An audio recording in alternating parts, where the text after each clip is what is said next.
Güney Azerbaycan.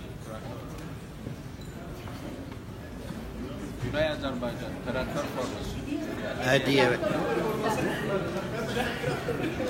Gel.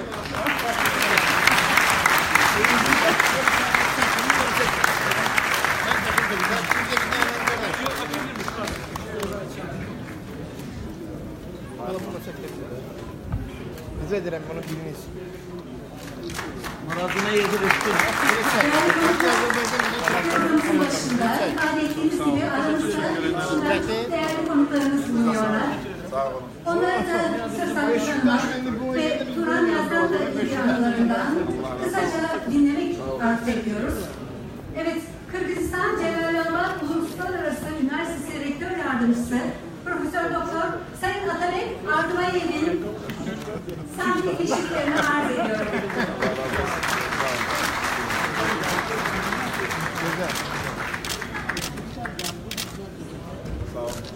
Teşekkür ederim. Sağ olun.